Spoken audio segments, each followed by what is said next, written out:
Good day, my schoolers. Welcome to my school channel. My name is Alexandra. So in this channel, you'll be joining me to solve the JAMB CBT past question for the subject Government Year 2015. Please stay with us, do not go anywhere, and we'll be right back.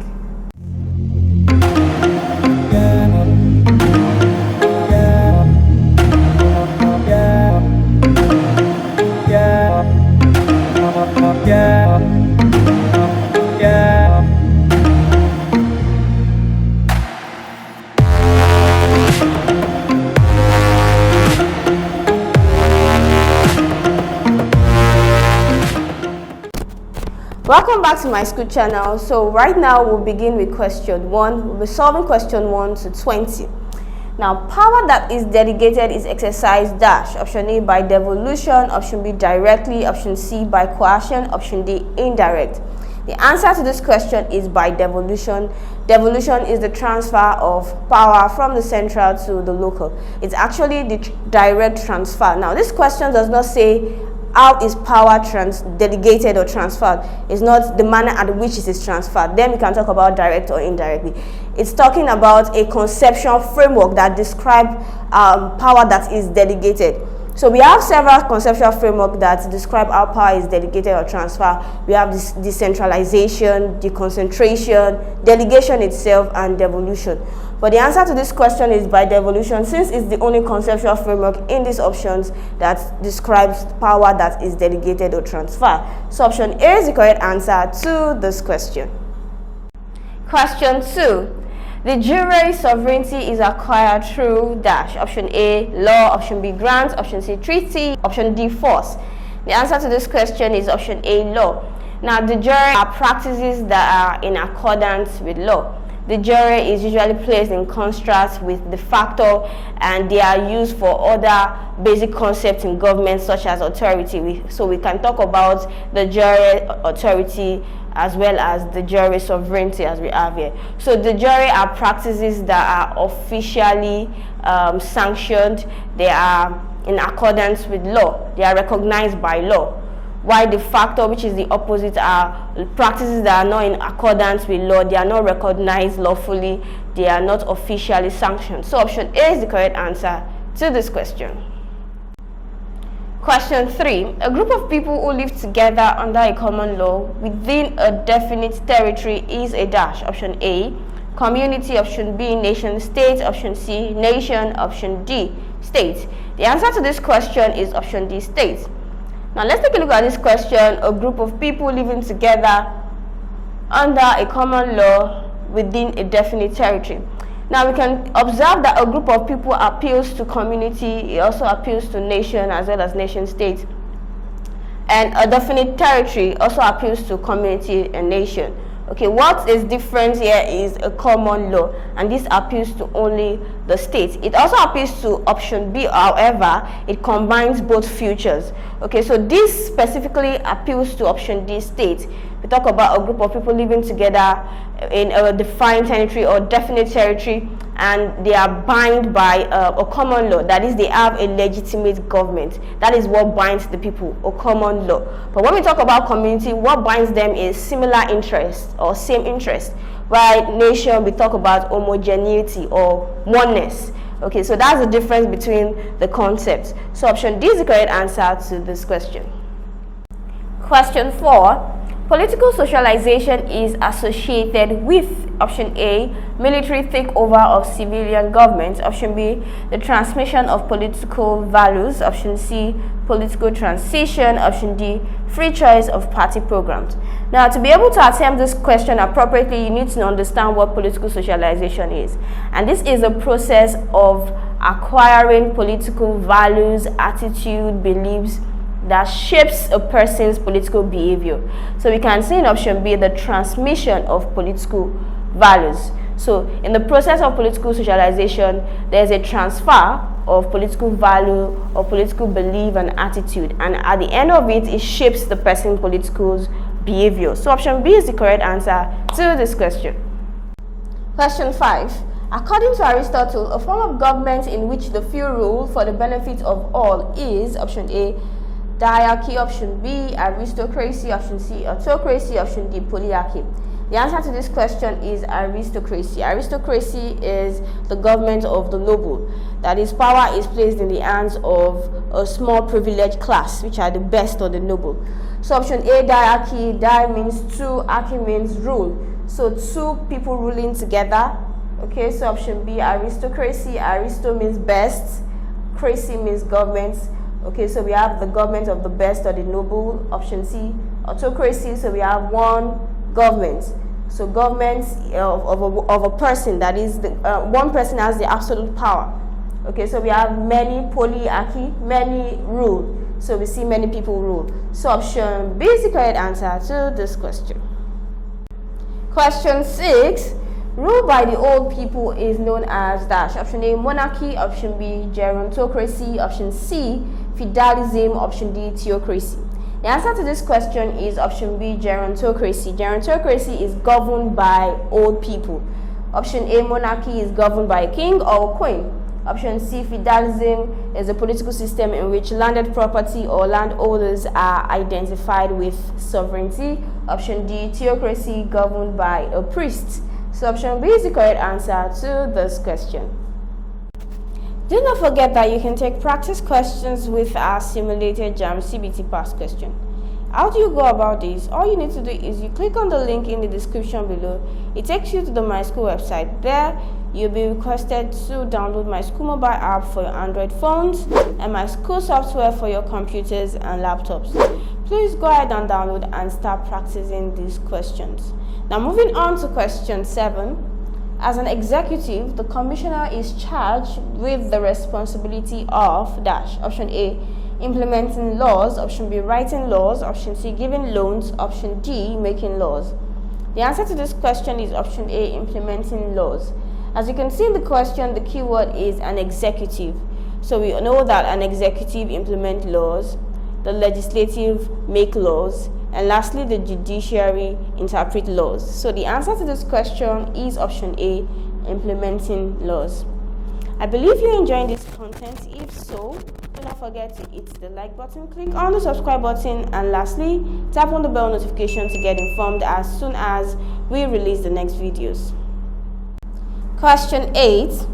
Rules adjudication is a primary function of the option A, judiciary. Option B, executive. Option C, government. Option D, legislature. The answer to this question is option A.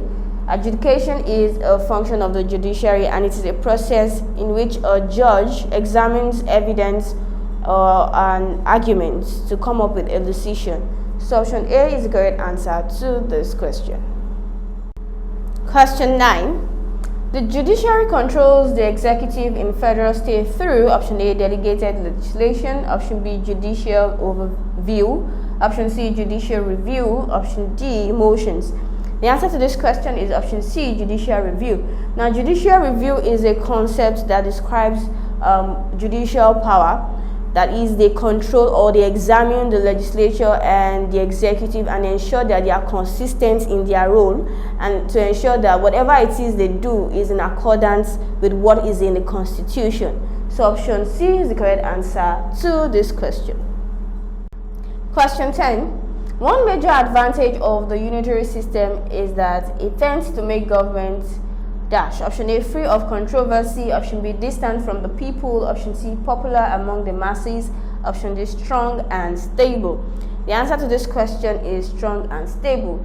Now, the first thing you need to know is the unitary system of government, and this system, all powers and authorities are concentrated in a single central government, in a single hand, and because of this, the government is strong and stable because decisions cannot be easily influenced. Okay, so option D is the correct answer to this question. Question 11. The presidential system differs from the parliamentary system of government in that option A, the principle of collective responsibility applies. Option B, executive and legislative powers are fused. Option C, powers of the three arms of government are merged. Option D, the tenure of the office of the president is limited. The answer to this question is option D, because this is the only option that applies to the presidential system of government. Okay, the tenure is limited and it's a 4-year tenure as opposed to the parliamentary system of government, where we have the head of the state and then the prime minister, which is the head of the government, who can be removed by the legislature at any time. Option A does not apply to the presidential system because in the presidential system what we recognize is the individual responsibility. So the collective responsibility applies to the parliamentary system of government. Executive and legislative power are not fused in the presidential system of government, and powers of the three arms of government are also not merged in the presidential system of government. So the answer to this question is option D. The tenure of office of the president is limited. Question 12. Which of the following advocates equitable distribution of wealth? Option A, capitalism. Option B, aristocracy. Option C, socialism. Option D, plutocracy. The answer to this question is socialism. Socialism is an economic system and also a political system in which the means of production, distribution, and exchange is in the hands of the states, which ensures that there's an equal distribution of the nation's wealth, as opposed to capitalism, in which is in the hands of a private person. Okay, aristocracy is government by the noble or the best. Plutocracy is the government by the wealthy. So the answer to this question is option C, socialism. Question 13. A constitution that is difficult to amend is option A, rigid. Option B, written. Option C, unwritten. Option D, flexible. The answer to this question is option A, rigid. Rigid constitution is a constitution that is difficult to amend. Option B, written. Written is a constitution that is embodied in a document. Unwritten constitution is a constitution that is not codified in one document. So the answer to this question is option A, rigid. Question 14. Which of the following constitution is more suitable for centralization of political power? Option A, unwritten constitution. Option B, rigid constitution. Option C, written constitution. And option D, flexible constitution. The answer to this question is option D, flexible constitution. Now, a system of government that practices the centralization of political power is the unitary system of government, in which power is concentrated in a single central government. And because it is concentrated in a single hand, it adopts the flexible constitution, where the constitution can be easily amended. So option D is the correct answer to this question. Question 15. Which of the following types of citizenship cannot be withdrawn? Option A, citizenship by conquest. Option B, citizenship by birth. Option C, honorary citizenship. Option D, citizenship by naturalization. The answer to this question is citizenship by birth, option B. Now, citizenship by birth is naturally given to a child born in a particular country. So this type of citizenship cannot be withdrawn. Option B is the correct answer to this question. Question 16. The right of citizens to vote is option A, universal suffrage. Option B, nationality suffrage. Option C, electoral suffrage. Option D, adult suffrage. The answer to this question is option A, universal suffrage, and it is the right of citizens to vote. Option A is the correct answer to this question. Be reminded that you can ask questions if you have questions you would like to ask. How do you go about this? All you need to do is you click on the link in the description below. It takes you to the Myschool website. There you can ask as many questions as possible, and solutions will be made available to those questions. Now, moving on to question 17. A political party is different from a pressure group in its dash. Option A, objective. Option B, organization. Option C, strategy. Option D, source of finance. Why option B, C, and D are similar? Option A is different. Okay, the objective of a political party is quite different from the objective of pressure group. One of the objectives, or the primary objective of a political party, is to obtain control of the government. However, for the pressure group, it is to influence the government's decisions, influence the government's policy. So option A is the correct answer to this question. Do you have better steps or solutions to any of this question? If yes, please feel free to use the comment section below, indicate the question and the solutions you would like to share. Question 18. One of the functions of pressure groups is to, option A, nominate the president. Option B, prepare the budget. Option C, articulate the opinion of their members. Option D, contest elections to serve the people? The answer to this question is option C, articulate the opinion of their members. Now, this is one function of the pressure group. Do not forget that the primary objective of the pressure group is to influence government policy. And how do they do it? They voice out the opinion of the people, of their members. Okay, so option C is the correct answer to this question. Question 19. Under the 1979 Constitution, statutory allocation of revenue to local government councils is the responsibility of the dash. Option A, House of Assembly. Option B, National Economic Council. Option C, Federal Legislature. Option D, Council of State. The answer to this question is option C, Federal Legislature. Federal Legislature, or the Federal Legislative, is a system that features the National Assembly. Now, the National Assembly is identified with the House of Assembly and the House of Senate. Now, the Federal Legislature in general determines the statutory allocation of revenue to the local government. So the answer to this question is option C, Federal Legislature. Question 20.